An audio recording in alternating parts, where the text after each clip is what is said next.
los periféricos que están mencionados ahí. Sí, es bastante claro el Sí, apunte. es bastante simple, la verdad que, bueno, no, es un resumen, un raconto. ¿Qué tal, Germán? Este es un raconto de los periféricos para que se sepan qué son nada más. ¿Qué tal, profe? Una preguntita nada más Sí, decime. del apunte. En algún Sí, momento leí como que el celular es un periférico de entrada y salida. ¿Puede ser que diga eso? en realidad no es un periférico de entrada y salida, excepto que se use como periférico de entrada y salida. Por ejemplo, yo en una época usé un celular de webcam. Ah, ¿Está? ok, ok, ok. Entendí. Entonces, hacía como una especie de servicio de, de darle una, o mejor dicho, de compartir una propiedad que tenía eh, para para la computadora. Por otro lado, otra cosa que tengo que es más vieja todavía. Eh, Hace muchos años, del siglo pasado, me encontré con el tema de que un par de veces tuve que hacer referencia así en reuniones a clientes y hacerle referencia a Internet o buscar drivers para actualizar software, qué sé yo. No, Internet no estaba tan masificado como ahora, que es impensable casi tener una computadora que esté desconectada. Este, y bueno, no tenía. Y a veces no tenía acceso al teléfono como para conectarme al 0600, a algún 0610 gratuito, como para usar internet. Entonces, ¿qué hice? Compré un módem para el celular. ¿Sí? Estamos hablando de un celular viejo, un StarTAC, eso que se abrían así. Y bueno, le compré el modem y usaba, el modem entraba por el conector DB9, el viejo conector serial, y lo usaba como un modem Wi-Fi. No como un modem Wi-Fi, perdón. Lo usaba como un modem de, de, de celular, ¿no? ¿Sí? Claro, claro. Está Pero bien, entonces está postulado como un reemplazo de todas las funciones que puede cumplir un celular, no en sí mismo. Claro, exactamente. Lo mismo que el lector de libro digital. El lector de libro digital es un dispositivo se maneja solo, tiene su propia lógica, tiene un microprocesador, tiene todo, y está puesto como periférico. ¿Sí? Este, ¿Pero qué señal tomaba con el celular? ¿Con una llamada? claro. Una llamada a un número y de ahí lo Dame usaba. un segundo que les muestro ya que estamos hablando. Espere, te paso a prender la luz.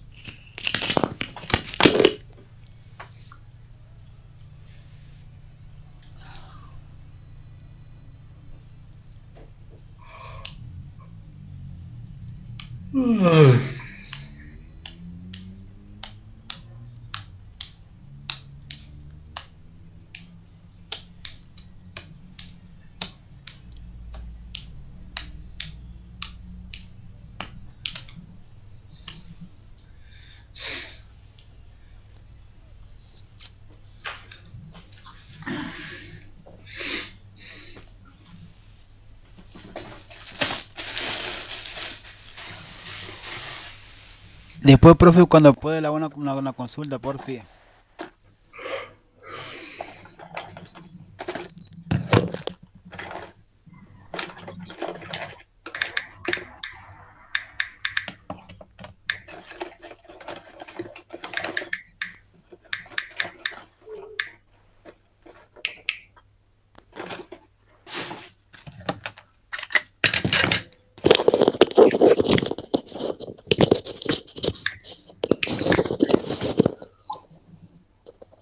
Ahí volví.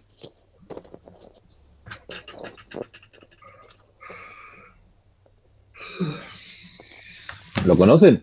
Sí, Un StarTAC viejo. StarTAC era. StarTAC. yo los vendía cuando trabajaba en Minifone. Claro, bueno, este es el cable para usarlo de modem. Es solo el cable, ¿eh? No tiene, no es, internamente funcionaba como un modem, pero, o sea, tenía incorporado una conexión serial. Entonces lo que hacía era conectarle no me acuerdo dónde, acá arriba, creo que era la entrada de audio. Se conectaba acá y esto se conectaba, este conector se conectaba a la PC. Se enchufaba a la PC y nada, marcaba el número acá y lo reconocía como modem. Tenía un driver, un CD con un driver, que no sé dónde andará. No, es más, no me acuerdo si era un CD o un disquete. Supongo que sería un disquete, no un CD. Porque para la época supongo que era más normal que el periférico vendría con un disquete. A ver si lo tengo acá.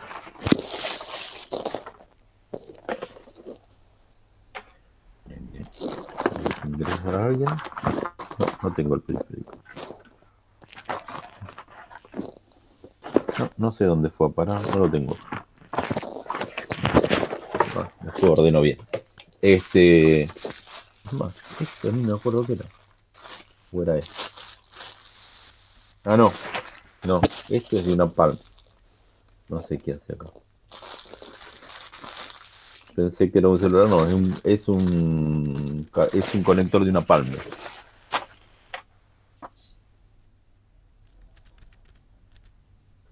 Entonces lo usaba de modem, como si fuera un modem que se conectaba al teléfono. Era lo mismo. ¿Sí? O sea que ese cablecito hacía a la vez de conector a un aparato interno que tenía el teléfono que hacía el servicio de modem. Entonces ese teléfono era un periférico, permitía acceder a internet por la red de celular. Salía una fortuna, o sea, yo me conectaba y... sí, Juan, decime. La 6, la 7 y la 8, solo quería preguntarle, ¿están relacionadas, no? Donde dice unidad 2, unidad aritmético-lógica. Obviamente que no me contestes, solamente que ¿De qué estás están hablando? ¿De qué estás hablando? del trabajo que nos dio. Sí, sí. Dame un Dice, cacho. Espera un rato que hablemos del trabajo, porque hasta ahora estamos hablando del apunte. Después más tarde vamos a hablar del trabajo. dale, listo, ¿Está? ok, listo, dale, ok. Y vamos a ordenarnos. Después, Profe, después sí seguimos con esa, con punto por punto. Sí, decime. hay un ítem que ahora me acordé en el apunte que dice que antes había unas funciones en el teclado que te permitía, según una luz, el color de la luz, tener tres tipos de Ah, sí. funciones. Eso no Sí. me quedó claro. Nada, eso. El teclado, a ver si tengo un teclado a mano. Tengo un teclado a mano. Acá. ¿Ven estas tres luces que están acá? Ahí hay una prendida con un LED, ¿lo ven? Ah, sí. Bueno, esas tres luces se usaban como búmetro. Un búmetro, ¿saben lo que es? No. El medidor de, de potencia del reproductor. Ah, El Winamp, ¿se acuerdan del Winamp? ¿Vieron alguna vez el Winamp? Sí, sí, sí, profe, sí. tiene Era un marcador que se iba moviendo, iba mostrando la señal, o tenía en realidad era un búmetro más complejo, creo. Depende de la interfaz que ustedes tuvieran seteado. Pero simulaba en pantalla un medidor de potencia de audio. De hecho, hay un montón, qué sé yo, no sé, en la actualidad existen incluso. la mayoría trae, sí, sí. La mayoría traen, sí, sí, se puede configurar. Bueno, yo recuerdo en uno de los primeros que salió para DOS que usaba estas tres luces como un búmetro. O sea, prendía, a medida que iba sonando la música, iba encendiendo las LED. Estos Ah, LED se activaban con el sonido de la música, entonces estaba dando una idea de cómo iba sonando. O sea, nada, era un detalle simpático, pero al fin y al cabo te estaba mandando información esos tres LED. Pero si esos tres LED no están preparados, no es un dispositivo de salida el teclado. El teclado, ¿quién pensaría que es un dispositivo de salida? Algún loco pensaría que es un dispositivo de salida, pero sin embargo estaba pasando información, o sea, enviaba información. La persona que estaba reproduciendo audio, si se ponía a mirar las luces, eran medias hipnóticas, se ponía a ver las luces, cómo iban encendiéndose y apagándose, y te decía, mira, qué interesante. Y eso respondía al audio que estaba sonando por la placa de sonido. Entonces, en realidad estaba comportándose como un dispositivo de salida. Aunque su función principal, o sea, si en un examen yo les pido que clasifiquen el teclado, si ustedes me ponen dispositivo de entrada y salida, lo tengo que poner mal, porque el teclado no es un dispositivo de entrada y salida. Pero allá yo le estoy contando una funcionalidad que se usaba del teclado y que obraba como dispositivo de salida. Ok, listo. ¿Es frecuente eso? No, es algo completamente loco. Es raro. Es muy raro, pero aparte es algo muy puntual, tanto que es la excepción que confirma la regla. O sea, no se puede, no sé mencionar alguna otra Yo nunca vi, posibilidad. en toda mi vida nunca vi un teclado de salida, digamos.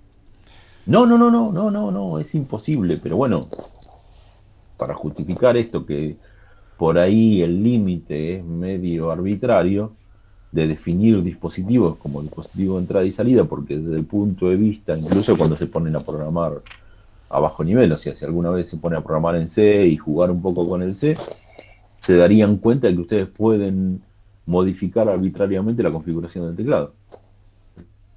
La modifican, o sea, encienden las mayúsculas cuando ustedes quieren, eh, hacen un montón de funcionalidades. ¿Por qué? Porque acceden a un puerto de entrada y salida. Y en el puerto le envían comandos al teclado. Y esos comandos hacen que se activen ciertas configuraciones del teclado. Entonces, ¿el teclado qué es? ¿De entrada o de salida? No, es de entrada. Está planteado como un dispositivo de entrada. Y hay teclados que pueden no tener las luces LED. Y no por eso pierden su funcionalidad. El tema es que no responden a esto que digo yo de que juega con las luces LED. Entonces no es un dispositivo de salida, pero esa división de dispositivo o esa clasificación de dispositivos de entrada y salida es arbitrario, es desde el punto de vista funcional estándar, digamos. Si uno lo mira desde el punto no estándar, desde el punto de vista no estándar, uno dice, bueno, hay dispositivos que son de entrada, ok, pueden servir como salida y en algunas circunstancias raras sí pueden servir de salida. Lo mismo que las impresoras. Las impresoras son dispositivos de salida. ¿Sí? Pero no es nada raro ver impresoras multifunción. Multifunción que son de entrada y salida, específicamente. Y es distinto una impresora multifunción que una impresora. En realidad es como armar en un solo aparato el escáner con la impresora. Es eso. ¿Sí? Entonces sí la impresora multifunción es un dispositivo de entrada y salida. Y se conecta a un conector, bueno, ahora son todos USB, pero antiguamente que se conectaba por el puerto paralelo era era un conector de salida, que se consideraba como de salida. Bueno, no.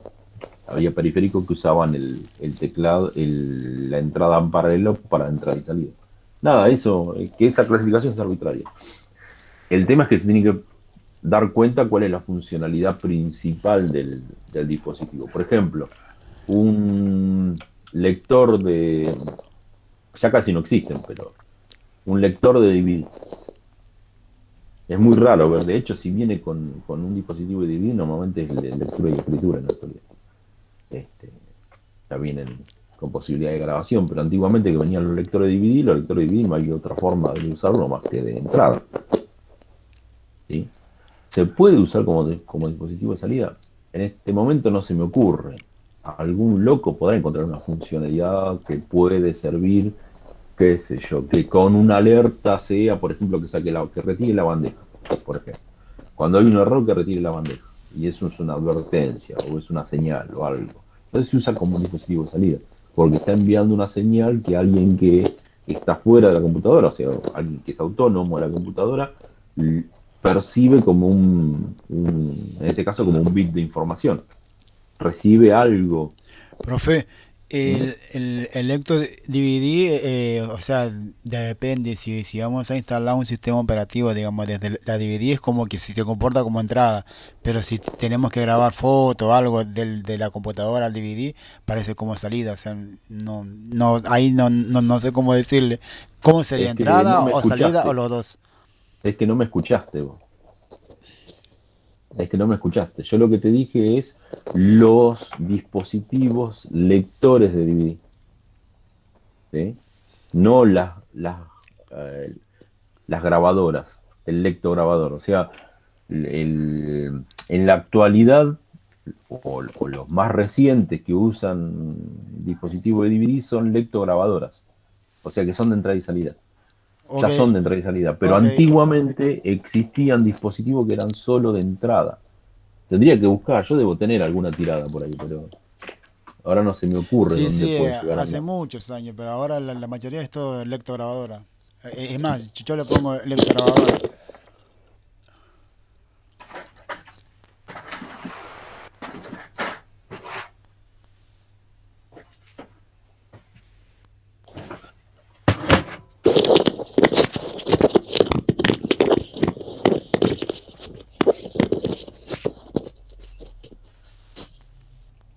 Ahí está, volví.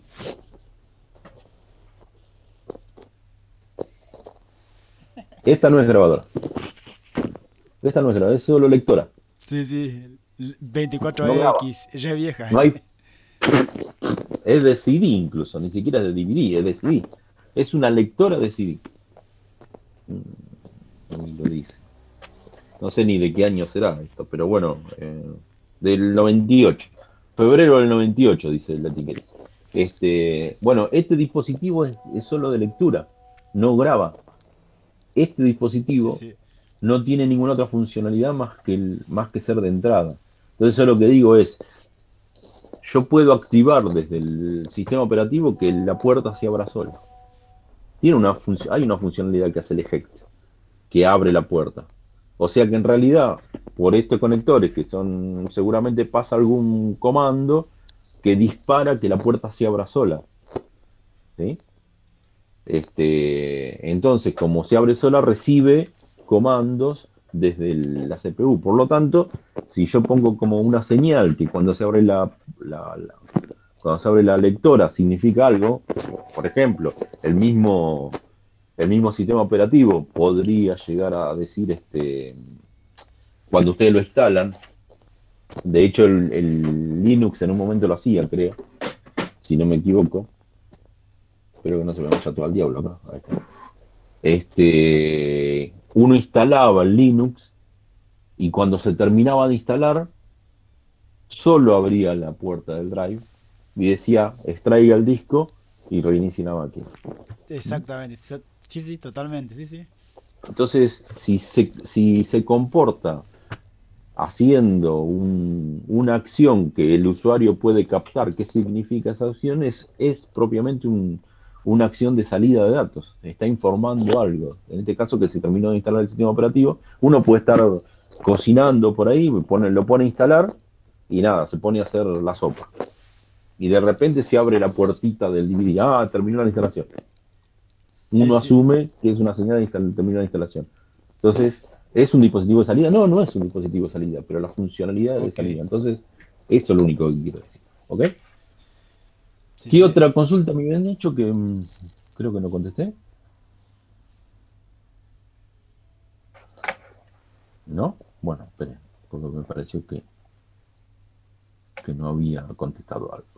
Esto es clase 10. A ver si aparece presentado. Ahí está presentando. Ok. Bueno, ahí tienen, digamos que hasta la hoja 5 es un resumen de periféricos. Una clasificación de periféricos bastante simple. Puede haber alguna duda. No debe ser demasiado relevante, pero después viene lo más importante, que son las redes de computadora. ¿Qué es una red de computadora? Es una placa de redes en la actualidad uno de los dispositivos esenciales de la computadora. Yo hay algo que no mencioné, que por ahí puede ser que en algún apunte haya estado, pero que yo no le di demasiada relevancia y no lo especifiqué, eh, qué es la consola, a qué se denomina consola y qué son los periféricos estándar.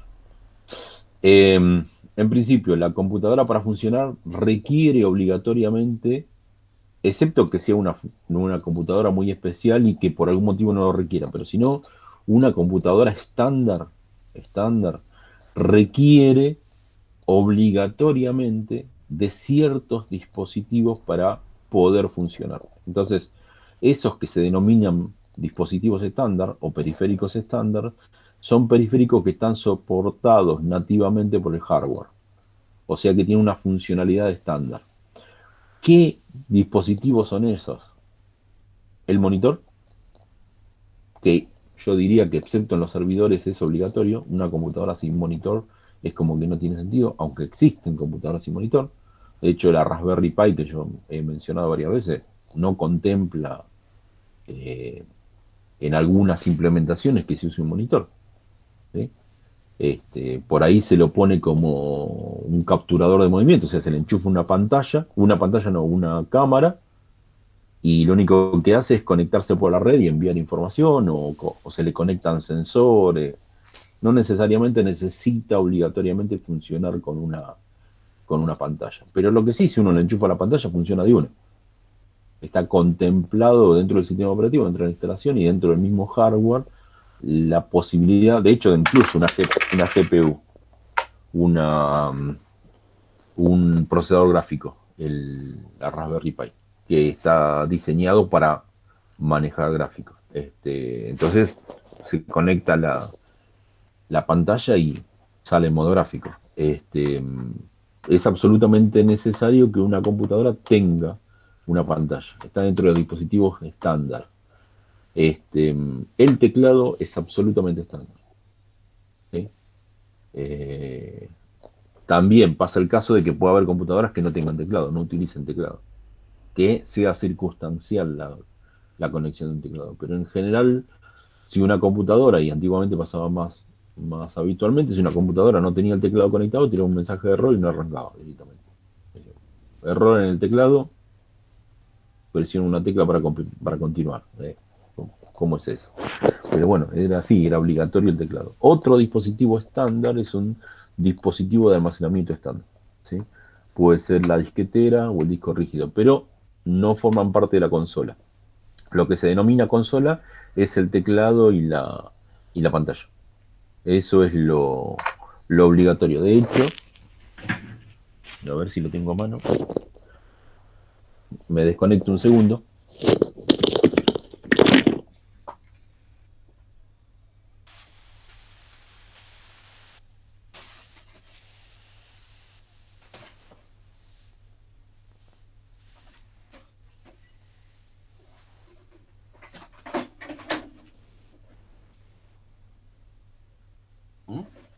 No sé si lo llegan a ver bien.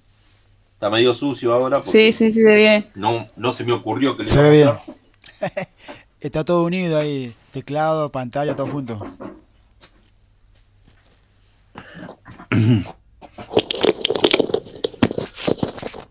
Se veía bien, ¿Se profe. ve bien?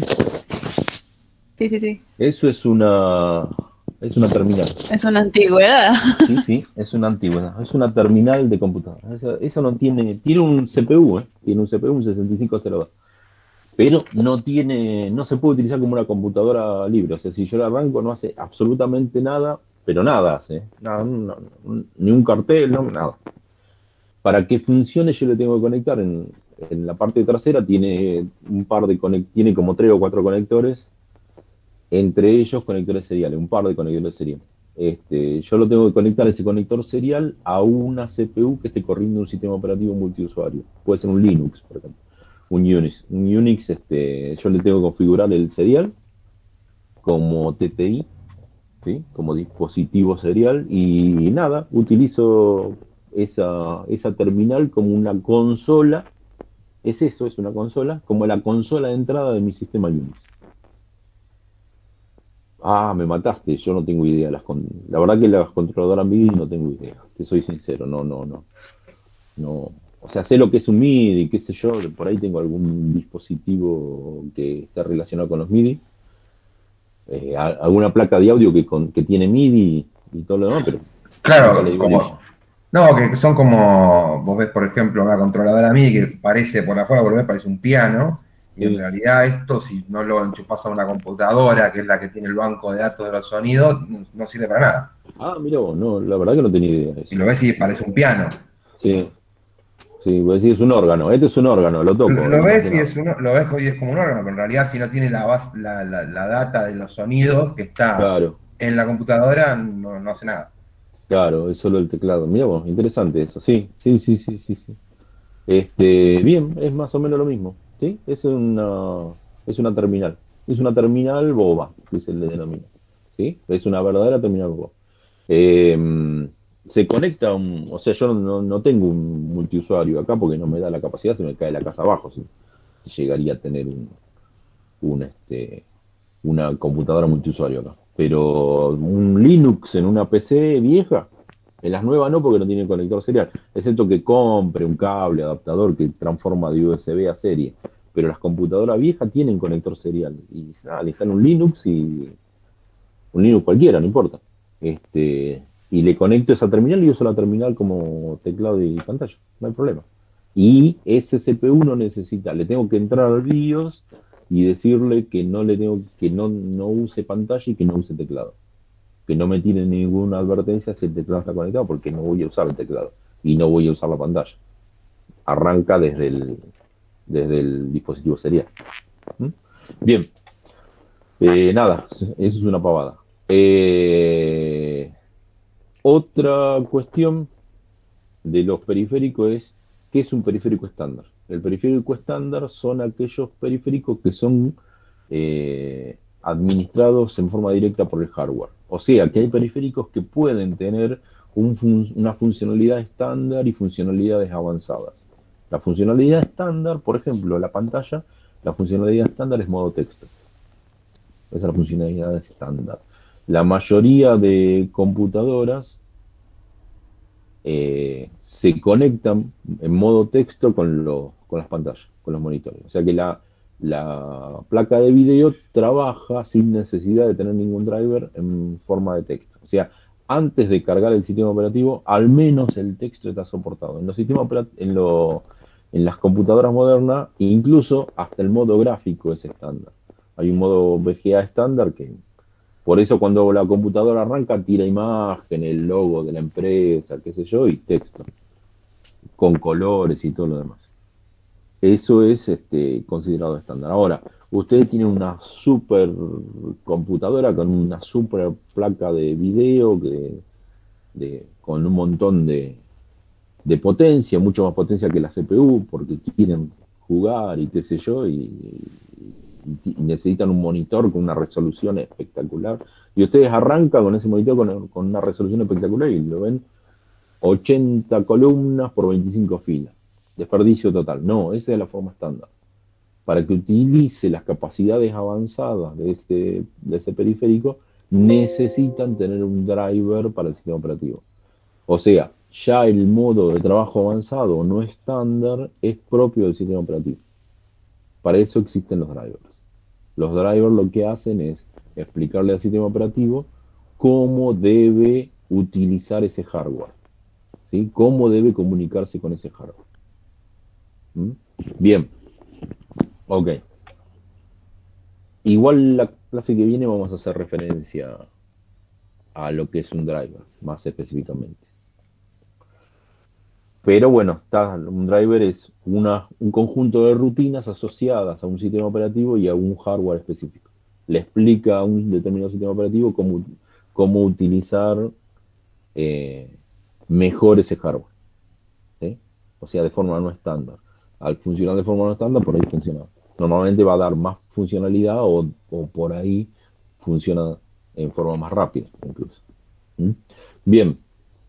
Pero vamos a esto que es lo importante. ¿Qué son las redes de computadoras?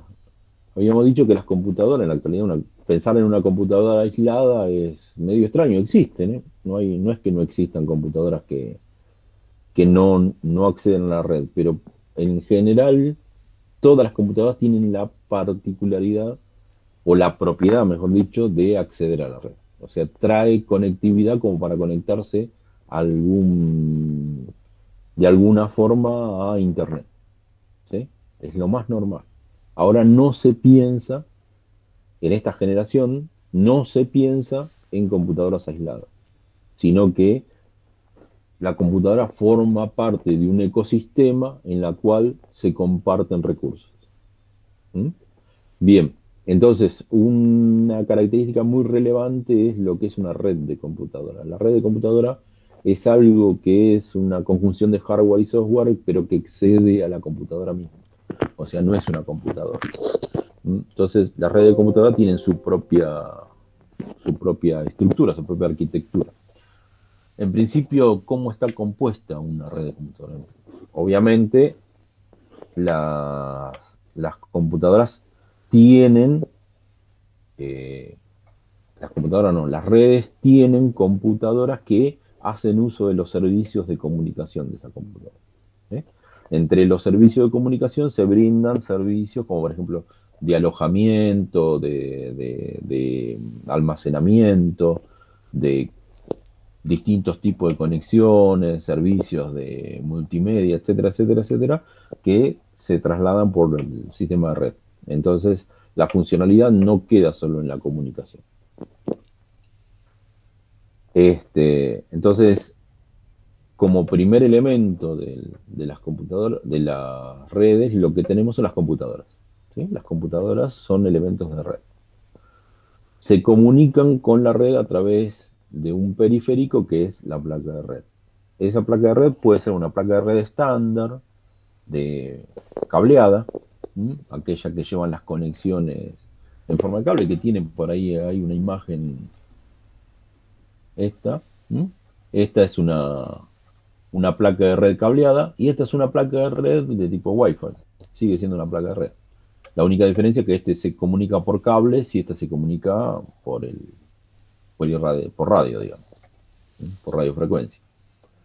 Pero bueno, lo que tenemos es una computadora que tenga una conexión a un sistema de comunicación, a una arquitectura de comunicación. Después seguramente lo que tenemos es un servidor. ¿Qué es un servidor? Es una computadora, un dispositivo inteligente que da servicio. Por eso es servidor. ¿Qué servicio? Por ejemplo, de validación de acceso a la red. Si la red es privada, o sea que si yo me quiero conectar y necesito ciertos permisos, me lo va a validar el servidor. El servidor lo que almacena es la lista de usuario habilitado y las configuraciones que tiene cada uno. Entonces yo tengo que conectarme al servidor para tener acceso a la red. Si el servidor me habilita, yo ingreso a la red.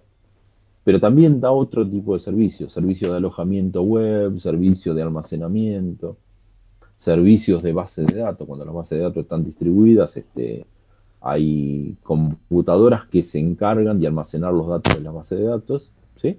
Y le dan acceso a las terminales para que consulten datos de esa base de datos. Entonces está permanentemente interactuando, pasando mensaje entre las terminales, ¿no? Entre las computadoras conectadas, ¿sí? Las que tienen los usuarios, y el servidor de base de datos. Bien. Acá hay mencionado servidor de impresión, servidor de archivo. Servidor de impresión es cuando tiene una computadora que está encargada, tiene una impresora rápida o lleva el control de las impresiones para no gastar en insumos. Es mucho más fácil tener los insumos para un tipo de impresora si la impresora es, digamos, más o menos grande, que tener un montón de insumos para impresoras chicas, y aparte se pierde el control. Entonces, en general los servidores de impresión, donde se usan las organizaciones donde se usa servidores de impresión, hay clave de acceso y todo lo demás. Entonces, cuando yo mando a imprimir, me pide un identificador para saber quién es el usuario que está mandando a imprimir. Y se registra qué es lo que mandé a imprimir, si es gráfico, si es color, si es texto, etcétera, etcétera, etcétera. Como para evaluar quién está imprimiendo mucho, qué se está imprimiendo, etcétera, etcétera, etcétera. Bien.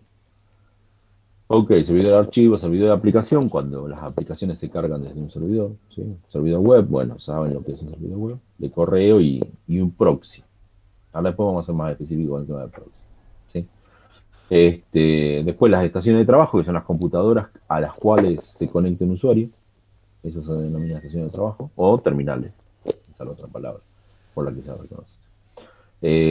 Los dispositivos de red, que son ni más ni menos que todos los elementos que permiten la conectividad dentro de la red. O sea que la funcionalidad que tiene es optimizar la conectividad. Ni son servidores, algunos pueden llegar a tener una doble funcionalidad de servidores y dispositivos de red, ni son terminales, aunque algunos pueden tener la doble funcionalidad de ser terminales y dispositivo de red. En principio las tarjetas de red. Obviamente la computadora tiene que tener una tarjeta de red. Esa tarjeta de red está identificada. Tiene una clave única que está grabada en la ROM que incorpora ese.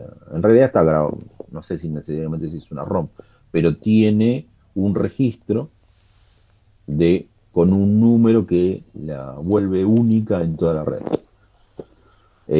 Hay una entidad que asigna los números, distribuye los números de NIC, lo que se denomina NIC, ¿sí?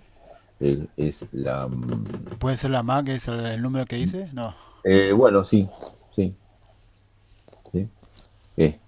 La dirección de MAC, o no, ¿cómo no? La MAC address, sí, dirección MAC. Que es un número, como si fuera un número de serie, que identifica biunívocamente al dispositivo dentro de una red.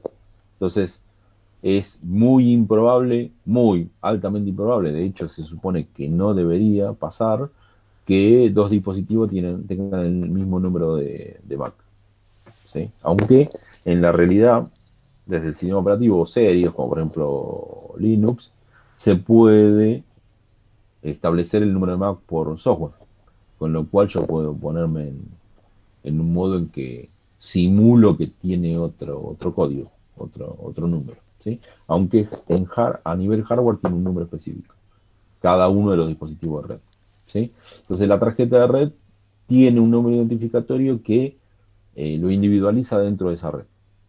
Si yo tengo dos placas de red, voy a tener dos direcciones distintas, ¿sí? Uno para cada placa de red. Después tengo direcciones lógicas, que son direcciones asignadas según el protocolo de red que esté utilizando. O sea que independientemente del número que viene establecido por hardware, yo tengo asignado un número temporario que es propio de la red en la que me estoy conectando, y es como se conocen los dispositivos que están en una misma red, ¿sí? Pero fuera de ese número que es propio de la red, que es un número lógico, hay un número físico. Después el concentrador, ¿sí? Que lo que hace es organizar el cableado de un sistema de red. Entonces se pone un concentrador en un determinado lugar y ahí se conectan todas las terminales. La terminal tiene un cable que se conecta al concentrador, y el concentrador brinda la conectividad a toda la oficina, por ejemplo. En cada piso puede haber un concentrador distinto. En general se arma de esa forma, y cada uno de los concentradores puede configurar una red interna. Entonces, capaz que yo tengo establecido en una oficina una red, y después existe distintas redes en distintas oficinas. Entonces, cada máquina está en una oficina, en una red distinta. Después existe intercomunicación entre esas distintas redes, ¿sí? Se hacen a través de un bridge, de un puente. Que es un puente, es un dispositivo que puede venir junto con el concentrador o no, pero que tiene dos conexiones. Una conexión va a una red y una conexión va a otra red. Nada más que eso, ¿sí? Es un puente entre dos redes distintas que encaminan ¿cómo se llama? Las comunicaciones entre esas dos redes. Como normalmente hay distintos caminos para llegar entre dos redes distantes, o sea, si yo, por ejemplo, pido un dato en internet, yo no sé normalmente quién me está contestando, pero sea quien sea que conteste, puede estar en cualquier lugar del planeta, digamos. O sea, el servidor puede estar en cualquier lugar del planeta. Por lo tanto, para llegar a mí, tiene un montón de rutas alternativas. No tiene una conexión directa con la red en donde yo me encuentro, sino que la información va pasando por distintas redes, por distintos servidores de comunicación, distintos dispositivos de comunicación. Entonces, al existir distintos caminos, hay dispositivos que se encargan de administrar los caminos que se pueden establecer entre distintas redes. Entonces, un ruteador lo que hace es eso, lleva una tabla indicando cómo acceder a distintas redes por los distintos caminos. Y elige, en forma inteligente, elige cuál es el mejor camino probable para enviar un paquete, una señal, para que llegue a un determinado destino. Eso es un router, un dispositivo inteligente. El gateway, ¿sí? Que lo que hace es adaptar distintos tipos de señal. O sea, interconecta redes de distintos tipos. Por ejemplo, cuando yo tengo una red cableada conviviendo con una red Wi-Fi, entre medio hay un gateway, ¿sí? Que transforma las señales de la red cableada a Wi-Fi y viceversa. ¿Sí? Entonces se comunican a través de esa pasarela, digamos. Un módem, que es algo similar a un gateway, ¿sí? La diferencia es que trabaja a un nivel mucho más básico. El módem simplemente adapta la característica de la señal. ¿Sí? O sea, no tiene demasiada inteligencia atrás. Los módem se utilizan normalmente para interconectar a un servidor de internet en la actualidad. Donde el internet que se me proporciona viene de una distancia muy lejana, con lo cual se utiliza un sistema de traslado de la información que puede ser, por ejemplo, fibra óptica o cable enmallado, ¿sí? Cable coaxial, que se denomina. O por ahí hay una configuración de fibra óptica hasta un determinado concentrador y desde ahí viene un cable coaxial, en lo que se denomina última milla, cable coaxial hasta mi casa. Y en ese cable coaxial viene, aparte de la parte de comunicación, por ejemplo, información telefónica, ¿sí? O sea, una señal de voz que me permite conectar un teléfono y utilizar el mismo servicio, y información de video y de audio, canales de televisión, por ejemplo. Entonces, qué sé yo, uno contrata, por decir un ejemplo, una empresa como Cablevisión, y viene un aparato que lo que hace es, en realidad yo me conecto directamente a la televisión y puedo verla, porque de por sí Cablevisión es un servicio que está destinado originalmente a la televisión, por cable. Lo conecto a la televisión y listo. Pero si, aparte de pagar la televisión, yo pago un servicio de internet, utilizan el mismo recurso, o sea, el mismo cable coaxial, donde viene la televisión, se lo filtra, se separan las señales de distintas frecuencias, y los señales de determinada frecuencia son señales de internet, de comunicación de internet, y eso van a parar a un cable modem. El cable modem transforma esas señales que vienen por el cable de tipo coaxial a las señales que se pueden transmitir ya sea por Wi-Fi o por ¿cómo se llama? Por par telefónico, por los cables, los UTP. Los cables de red estándar, quiero decir. ¿Sí? Eso es un modem. Todos estos dispositivos, todos estos aparatos se denominan dispositivos de red, ¿sí? Porque la funcionalidad es ayudar a la interconexión entre el terminal y el servidor. Estar entre medio del terminal y el servidor. Es bastante importante. Otra característica muy importante es lo que se denomina la topología de red. ¿Qué es la topología? La topología es un área de la matemática que estudia las formas, ¿sí? Pero se abstrae de específicamente qué forma estoy hablando, sino que en realidad se fijan ciertas características de las formas y las define de una determinada, o sea, formas geométricas estoy hablando, ¿no? O sea, elementos geométricos. Los clasifica en un determinado orden, ¿no?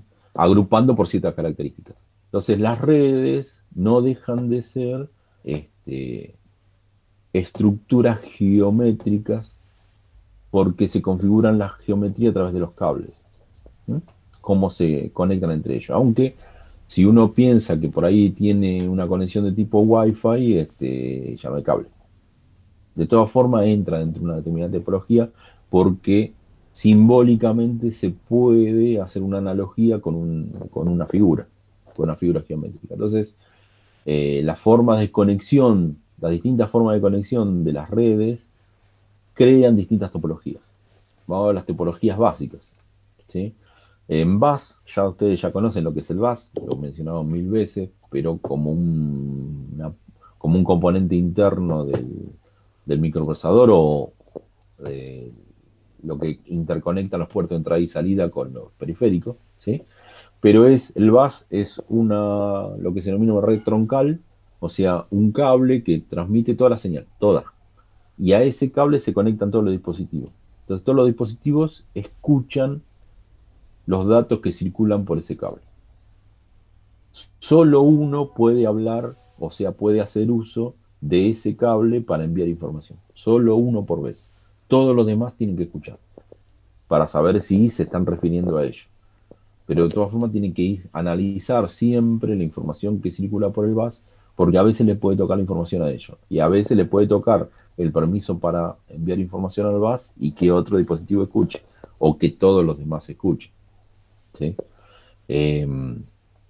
Entonces, un bus es una línea, se puede decir, donde circula toda la información. Y a esa línea se conectan todos los terminales, incluso los servidores.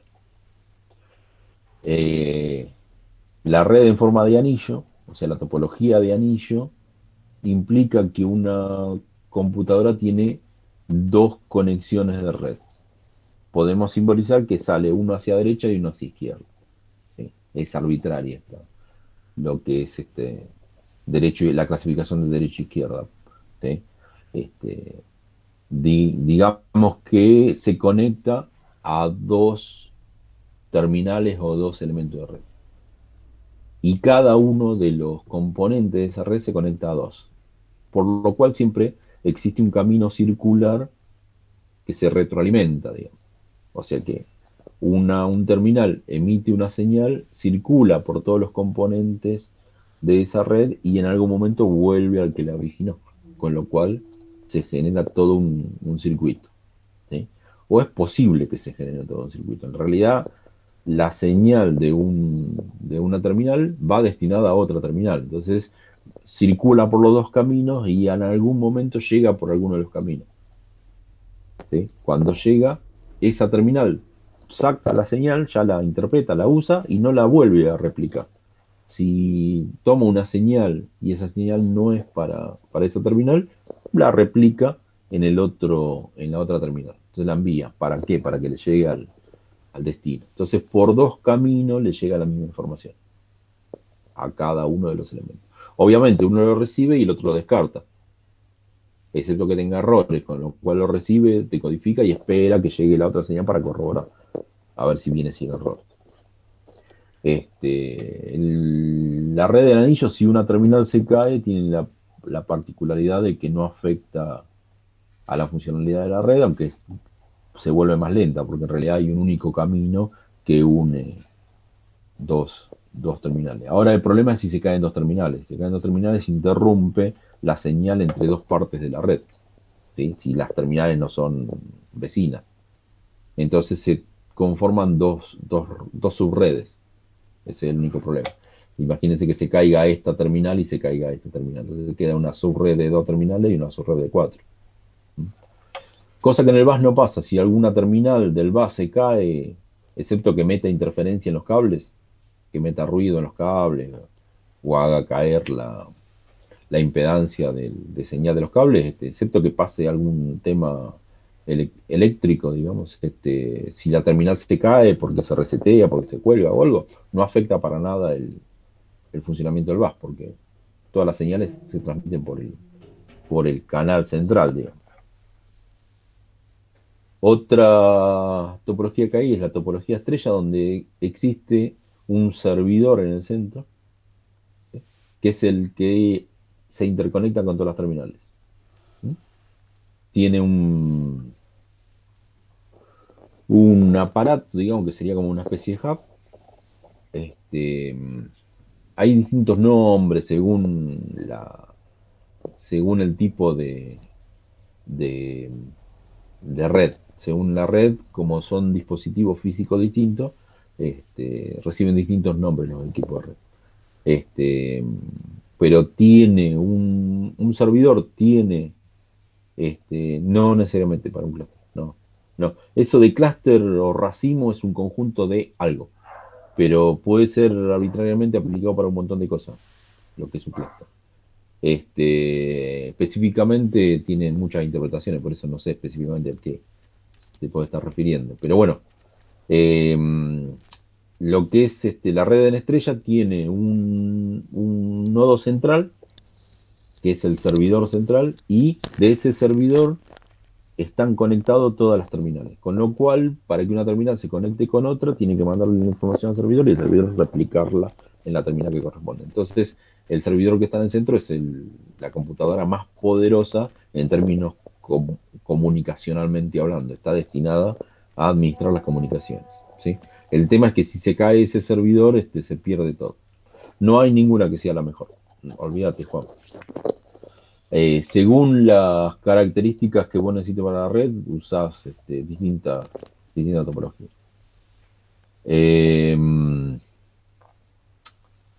Otras topologías que existen, bueno, una muy característica es la compañero-compañero, que se hace a veces en redes que son muy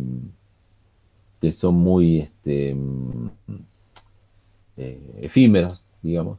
Es cuando yo conecto vía USB, por ejemplo, puede ser con un cable USB, que se conecten dos computadoras y se transmite datos entre ellos, nada más que entre ellos, ¿sí? Es una red de compañero a compañero, ¿sí? En donde normalmente una o las dos toman alternativamente el rol de servidor, ¿sí? Una puede estar siendo servidor ahora y una vez que termina de hacer un proceso se transforma en terminal y la otra se transforma en servidor, ¿sí? Es una red entre dos computadoras iguales, donde no hay un servidor claro. Es una red peer-to-peer. Existen redes peer-to-peer virtuales, que ustedes las conocen porque creo que las conocen, sobre todo si han usado el emule o dispositivo, el torrent, exactamente, el torrent, en el cual se configura una red lógica entre dos computadoras que están conectadas a la red de internet, ¿sí? Entonces establece una red en una conexión directa entre su computadora que está descargando y la computadora que está sirviendo los archivos, ¿sí? Entre su computadora y varias de las demás. Entonces se les pide partes del archivo a cada uno y solo se comunican con ustedes en una red que tiene un origen y un destino, nada más. ¿Sí? Bien. No sé, me mataste, no tengo idea del minado. La red en malla, cuando existen múltiples conexiones entre los terminales, puede ser una malla completa si cada uno de las terminales está conectado a cada una de las demás terminales, o puede ser una malla parcial cuando existe más de un camino desde una terminal a otra. ¿Mm? Entonces, desde una terminal a cualquiera de las otras existe más de un camino. Por más que, por ejemplo, esta aparece como conectada compañero-compañero a esta igual está conectada a esta, por varios caminos, porque la señal puede ir por este camino, puede ir por acá, puede ir por acá, puede ir así y así alternativamente, un montón de caminos alternativos, ¿sí? La red en árbol, ¿sí? Que son como si fueran dos redes en estrella interconectadas, o también a veces se la conoce como red jerárquica, ¿sí? La red jerárquica también se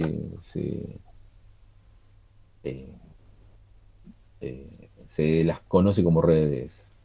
Las redes jerárquicas se conoce como redes. La red en árbol, algunas son lo que se denomina redes jerárquicas, ¿sí? Donde hay distintos niveles de servidores y se va disgregando la señal en distintos niveles, ¿sí?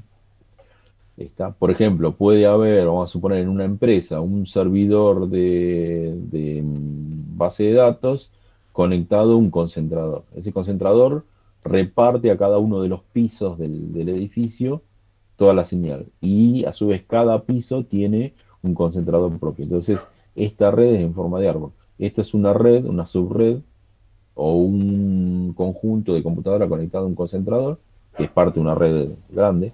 Esta es otra parte, otra subred conectada a otro concentrador, ¿sí? Entonces la señal se va dividiendo. El 50% de la señal va para cada lado. O sea, el servicio que da este servidor es equitativamente 50% para cada uno. Pero después, en cada concentración, se divide según las terminales que tenga. En este caso son 3 terminales, es un 33% del 50%, o sea que son 16,6% para cada una de las terminales. Eso es la segmentación que tiene esta red, ¿sí? El ancho de banda que tiene, el 16% de todo el ancho de banda global.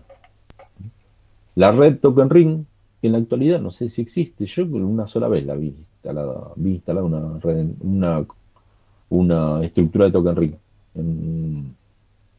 Estamos hablando, serían los años, fines de los 70, 80, que se instaló esa máquina y estuvo funcionando casi hasta los 90, por eso yo la conocí en los 80 y algo, pero a fines de los 70 creo que se instaló.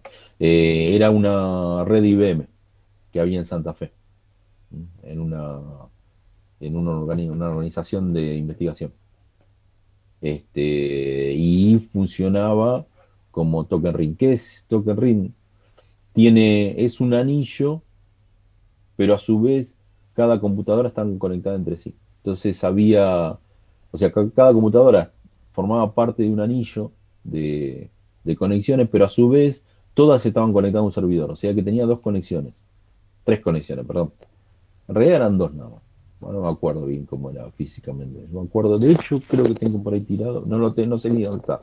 Un conector de esa red que tengo por ahí dando vueltas. Que es como si fuera una T. Ustedes lo ven, parece una T. Es un aparato grande con un conector, una ficha enorme, ¿sí? Más o menos la ficha del tamaño de la boquilla de esta pipa, más o menos. Una red, un conector rarísimo de IBM. Se conectaba ese conector a la salida de la red y después se dividía en dos. Y se conectaba un cable por cada uno de los conectores. Era como una Y. Y existía otro conector que era como un conector serial en la misma placa y se conectaba a otro aparatito y ese aparatito iba al servidor. Entonces tenía dos conexiones como si fueran anillo, más una conexión específica que iba al servidor IBM. ¿Sí? Y las computadoras que eran todas PC viejas, que podían trabajar solo. Uno las desconectaba y trabajaba con la PC, porque era una PC, pero vieja, estamos hablando de una PC vieja. Y en el centro había una computadora que, si no me equivoco, era una AS400, si no me equivoco, que era un servidor. ¿Mm? Bien. No vi ninguna otra. No vi ninguna otra Token Ring, pero fue una arquitectura bastante conocida en una época. ¿Mm? Bien. Esto es bastante relevante. ¿Cómo se clasifican las redes? Hay varias clasificaciones. Acá están indicadas todas. Vamos a hacer un resumen de lo más importante. En principio, por el alcance que tiene esa red. ¿Sí? Hay redes que son pequeñas, son circunscritas, muy chiquitas. Por ejemplo, la Personal Area Network es la red que se establece, por ejemplo, entre el celular, la computadora, el servidor de Wi-Fi de la casa, etcétera, que son todos dispositivos personales. O sea, la red, por ejemplo, con el televisor, que está en casa, que por ahí recibe señal vía red para reproducir, por ejemplo, videos de la computadora o cosas por el estilo. La red de área personal es una red simple que se usa para compartir recursos de tipo personal, o sea, de todo el mismo usuario. Son dispositivos inteligentes, todos pertenecientes al mismo usuario. O a 2 o 3 usuarios, pero que pertenecen a una misma casa y la puede usar una única persona si quiere. Esa es la red de área personal. Bueno, la red inalámbrica de área personal es lo mismo, pero inalámbrica. Olvídense.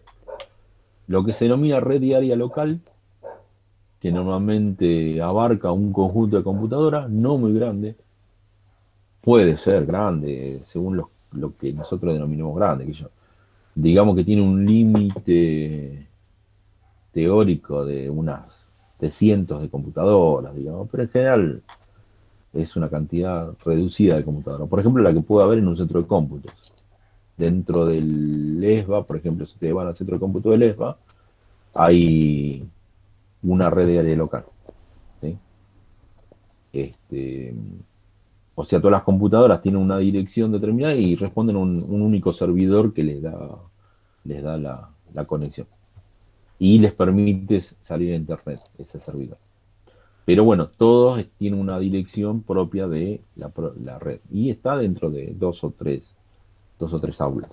¿Sí? En varias aulas, cada una es lo que se denomina centro de cómputo. De una red diaria local. Pero en una empresa, por ejemplo, puede ser un piso, una oficina, qué sé yo. Eso puede ser una red diaria local. Bueno, la red diaria local inalámbrica, obviamente, con dispositivo inalámbrico.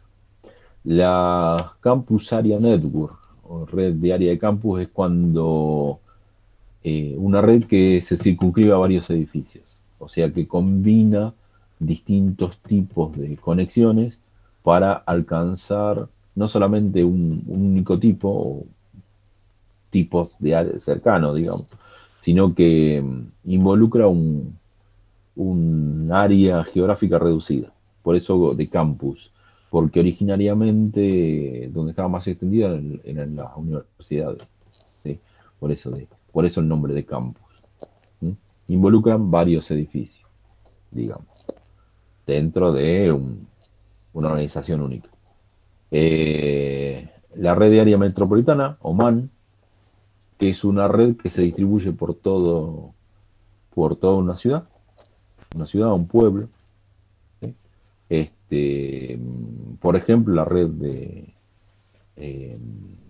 la que hace, por ejemplo, Dos Vías. No me sale el nombre ahora de la empresa, ¿cómo se llama la de Dos Vías? Es conocida. No me acuerdo. Que les ofrece que ustedes tienen acceso a internet en toda la ciudad. ¿Eh? Entonces, utilizan. Telecentro. Telecentro, gracias, Telecentro. Utilizan los módems que le da a ustedes como acceso libre para los que pertenecen a Telecentro. Entonces ustedes van por cualquier parte de la ciudad y tienen acceso a internet a través de usarle la conexión o parte de la conexión a un cliente. O sea que ustedes cuando contratan Telecentro también le están permitiendo usar parte del ancho de banda disponible, no el ancho de banda que le facturan a ustedes, pero sí, si ustedes están usando todo el ancho de banda asignado y eso ocupa todo el ancho de banda disponible, les restringe a ustedes un poco para poder darle servicio a los demás. Sí, pero se supone que, por ejemplo, por decir algo, y sí, obviamente usa nuestra electricidad, efectivamente, está para dar un servicio a otra gente. Y ellos lucran con eso, digamos. Es un servicio que agregan. Es una red de área metropolitana. También, por ejemplo, la red, bueno, acá en la ciudad se quiso, con el plan Sarmiento, cuando en la época en que se repartían computadoras a los chicos, la ciudad, como siempre la ciudad quiere ser un mundo aparte, negoció con Clarín una red interna de la ciudad, propia de la ciudad. No llegó a funcionar.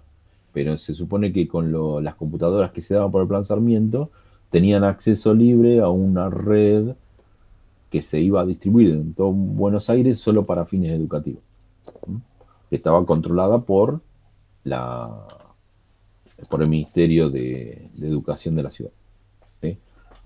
También es una red metropolitana. Después, las redes WAN, que son de wide, de ancho, que involucran grandes extensiones, o sea, muchas ciudades o una red distribuida por lugares geográficos muy distantes, que utilizan, qué sé yo, pueden utilizar satélite, pueden utilizar cable submarino, por ejemplo, para conectar, o algún dispositivo de comunicación de larga distancia. Por ejemplo, la red de Banelco, por ejemplo. La red de Banelco, que es propia de los bancos y tiene su propio protocolo, es una red vieja incluso, X25 creo que se sigue utilizando, tiene un sistema de red propio, pero que comunica a todo el país. ¿Sí?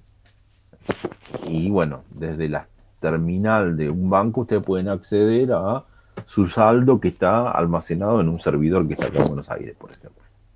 ¿Sí? Esa es una red de área ancha. La más grande de todas, que excede lo que es una WAN, es Internet. Internet es la red de redes, la red que contiene casi todas las redes. Muy raro que exista una red que no tenga conexión a Internet. Puede existir, por cuestiones de seguridad, puede, en algunos lugares donde sea crítico, pueden existir redes de computadoras que no tengan acceso a Internet, que esté prohibido que más no tenga conexión a Internet en forma absoluta. O sea, no hay forma de conectarse a Internet. No necesariamente una intranet. No necesariamente. Una intranet es como una red interna dentro de Internet. Comparte el área de Internet, pero circunscribe a ciertas computadoras que están conectadas a Internet. O sea, vos necesitas tener Internet para tener una intranet. No, es una red interna, que no es intranet. ¿Está? Bien. Es muy raro verlo. Es muy raro verlo. De hecho, me imagino yo que por ahí algunas partes del Ministerio de Defensa de Estados Unidos, cosas, uno piensa en las películas que ve y es lo que uno se imagina, por ahí, que por ahí hay redes cerradas en lugares donde son muy específicos y que no requieren nada, no tienen permiso para que sea Internet. Se tiene una desconexión absoluta con Internet. ¿Sí? Bien. Las redes SAN, estas son muy importantes, se utilizan mucho. Las redes SAN se usan para almacenamiento global. O sea, en empresas, organizaciones que generan muchos datos y esos datos son muy relevantes, tienen una red específica para almacenamiento. Y tienen servidores de almacenamiento global. Eso es para garantizar que exista una política de copias de seguridad, que los datos estén disponibles para todo el mundo en todo el tiempo. O sea, que ustedes no tengan su máquina, ustedes pueden tener en su máquina almacenado datos propios, que yo, fotos de ustedes, vamos a ponerlo. Pero si ustedes entran a una aplicación de la empresa, normalmente les va a obligar a almacenar esos datos en una nube, por ejemplo, una nube interna de la aplicación. Entonces, ustedes desde su máquina almacenan los datos en un dispositivo de red, que para ustedes es un disco más, ¿sí? Pero no saben en realidad dónde está almacenado. Están en un servidor, vaya uno a saber. Pero se pueden ir tranquilamente a su casa, se conectan a Internet, ponen la clave, acceden a la misma red y acceden a lo que está almacenado, pueden seguir trabajando de su casa, ¿sí? O de otro lugar del mundo. El famoso VPN. No específicamente, pero VPN es una red privada virtual. Es una red que funciona también sobre Internet. Profe, ¿el NAS podría hacer algo así? Sí, exactamente. El NAS. El NAS podría formar parte de una red SAN. ¿Sí? Un NAS es un servidor de alojamiento, digamos. Es un dispositivo que almacena, que se utiliza como almacenamiento de datos de toda la red. Es, por ejemplo, no sé, qué sé yo. Yo tuve un tiempo acá un NAS solo para jugar nomás. Bajaba series y las ponía en el NAS.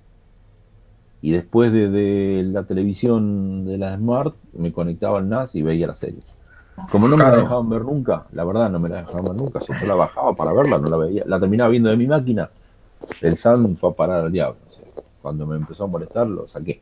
Pero bueno, la funcionalidad era esa. Tener un dispositivo de red que almacena datos que son accesibles por todo, desde donde quiera ver. Por ejemplo, el celular me podría haber conectado tranquilamente. Nunca lo hice, pero me podría haber conectado, ¿sí? Desde la tablet, qué sé yo, me voy a la cama a leer. Yo normalmente no me conecto a internet, pero sí leo desde la tablet. No uso, ¿cómo se dice? Lector, ebook. Porque compré un ebook, tengo dos ebook tirados por ahí. Me acostumbré a la tablet. Ok. Bueno, y la VLAN. La VLAN es una red que anda sobre Internet. ¿Sí? Bien. Ok, otra clasificación relevante por el tipo de conexión, o sea, cómo están conectados los elementos dentro de esa red. ¿Eh? El par trenzado es el cable común de red. Tengo cables raros y no tengo ningún par trenzado, no me diga. Yo estaba convencido que tenía uno a mano. No, este no es. Bueno, ¿conocen ustedes el par trenzado?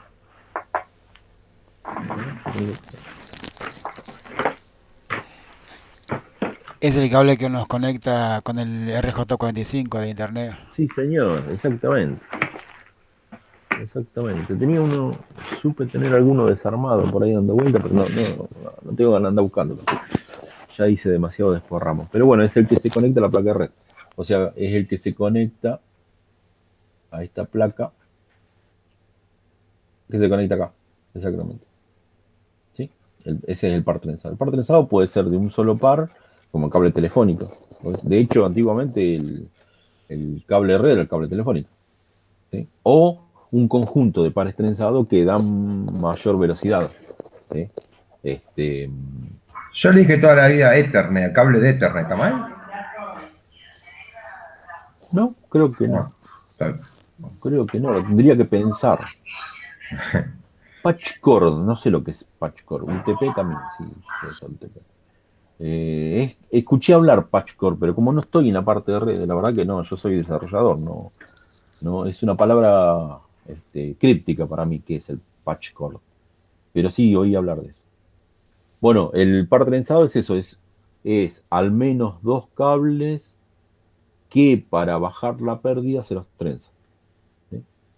Entonces, circula información por ese par trenzado. Normalmente uno es la masa y el otro es el que circula la información en un solo sentido.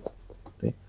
Puede ser el sentido, puede ser alternativo, o sea que en un momento va en un sentido la señal y al otro momento vuelve. O pueden trabajar en distintas frecuencias por el mismo cable. ¿Sí? Ah, mira, no sabía eso. No tengo mucha idea. Pero bueno, buenísimo. ¿Mm? Me pasa siempre que en el tema de red yo no soy experto, no soy nada. Sí, armado red en mi casa, que se para hinchar la guina. Nada, en mi laburo he tocado, por ahí tuve que meter mano a la red porque no me daban bolillos de soporte. Entonces me hacía el guapo, iba, tocaba, desconectaba, probaba los puertos, veía cómo habilitarlo. Pero no soy experto en redes. Con lo cual siempre me encuentro con alumnos que vienen a cursar sistema y son Master of the Master en redes y siempre me sacan, yo digo un montón de gansada entre estos textos. Entonces, en realidad le doy una idea de cómo es una red, pero no soy especialista en redes. No soy especialista. Entonces, puede ser que alguna cosa que yo esté interpretando, como la diga, no sea 100% correcta. ¿Sí? De todas formas, no es muy relevante. Van a tener una materia específica de eso, donde hay un experto en redes.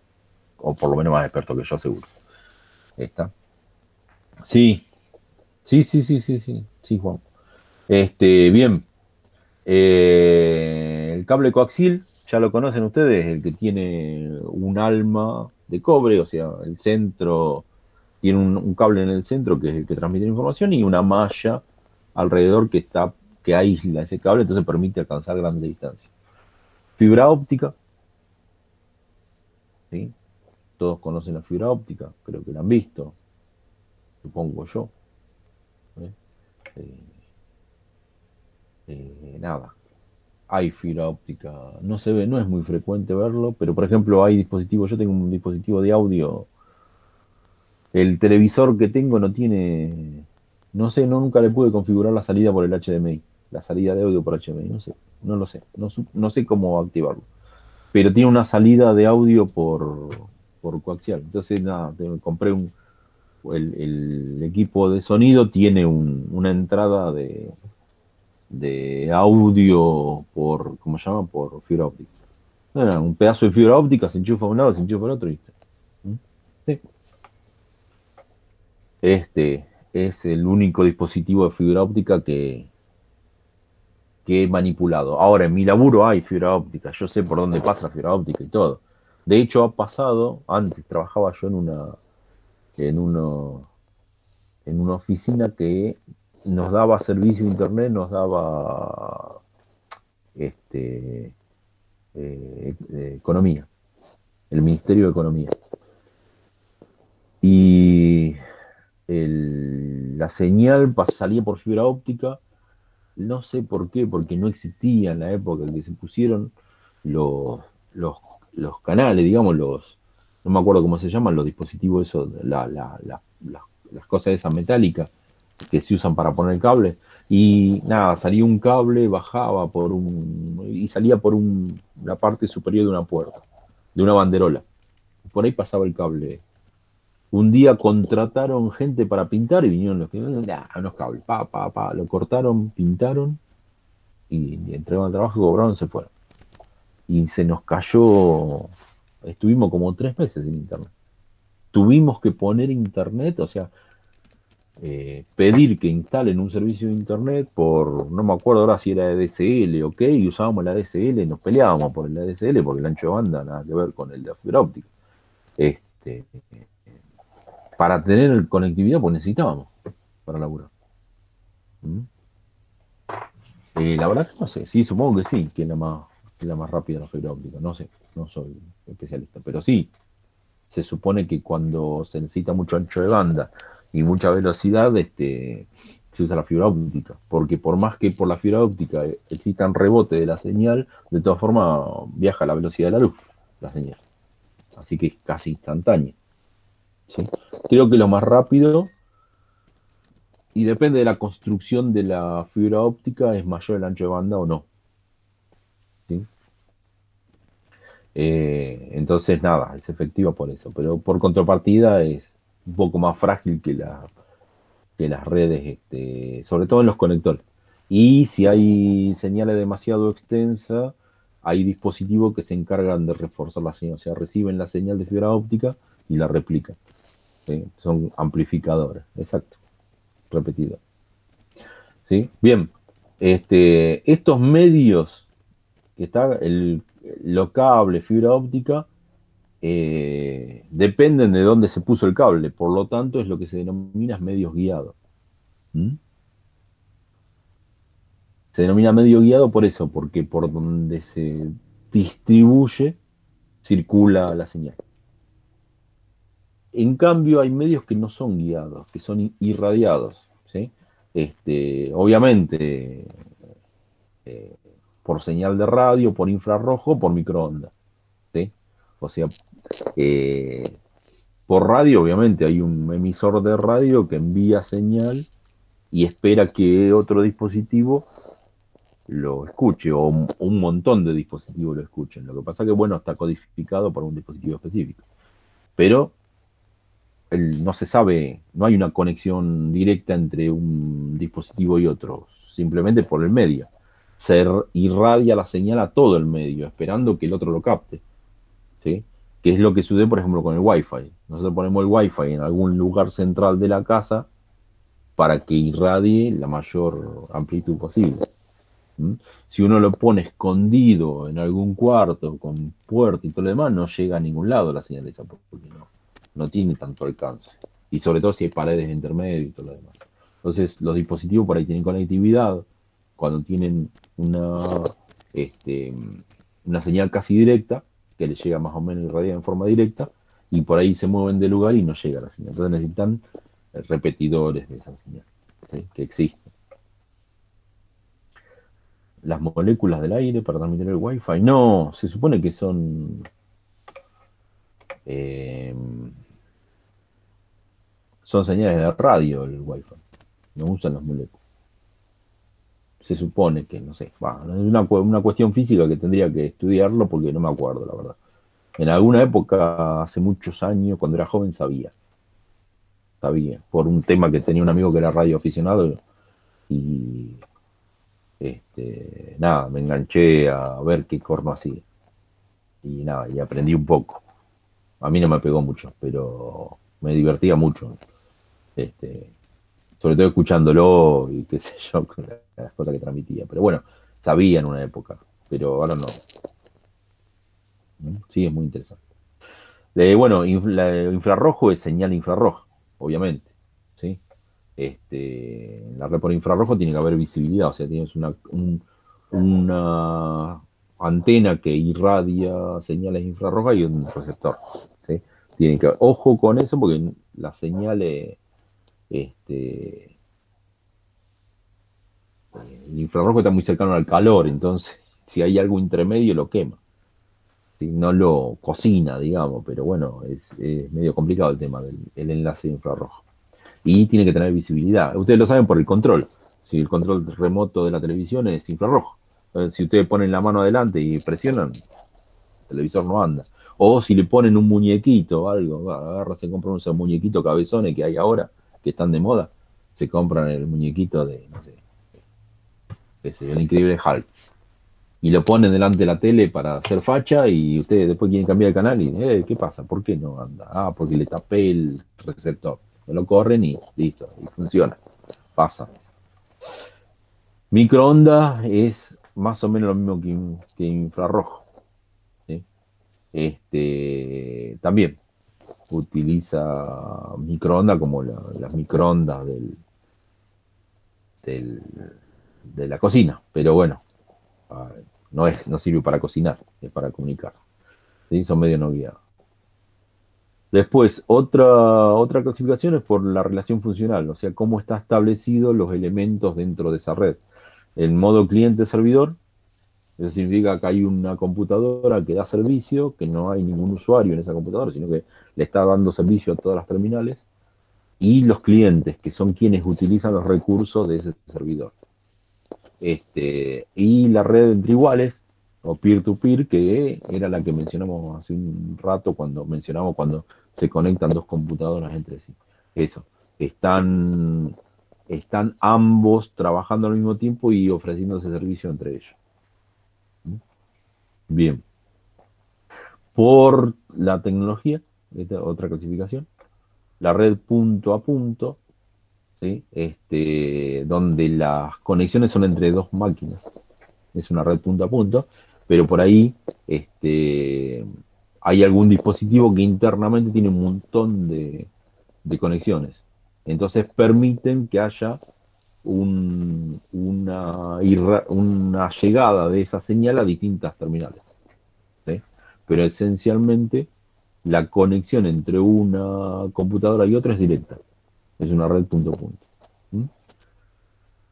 La de difusión, donde uno habla y todo lo demás escucha, como si sería la señal de radio. La señal de radio de AM, FM, es una señal de difusión. Se difunde. O sea, se envía y no se espera retorno. O sea, lo que se envió, se envió. Si el receptor lo recibió y lo analizó, listo. Y si no, se perdió. Hay que esperar que lo repitan. Pero para repetirlo, no hay forma de decirle, che, repetirlo. ¿Sí? Y bueno, la multipunto es una compartida. Una red que tiene un medio de comunicación que está compartida. La red en VAS, por ejemplo, es multipunto. Bien, esto de la clasificación por direccionalidad de los datos tiene que ver con cómo se envía la señal. Si es simplex, es un equipo manda señal y otro recibe, nada más. ¿Sí? Lo que es los medios irradiados. Tiene una comunicación de tipo simplex. Un emisor y un receptor. Half duplex es cuando el emisor se transforma en receptor en algún momento. O sea, hay un emisor, un receptor y pueden intercambiar ese rol. El receptor se transforma en emisor y el que era emisor se transforma en receptor. Ok, eso es duple. Pero ¿cómo? Lo pueden hacer a la vez o lo pueden hacer en tiempos alternativos. Entonces, si es half duplex, semiduplex sería,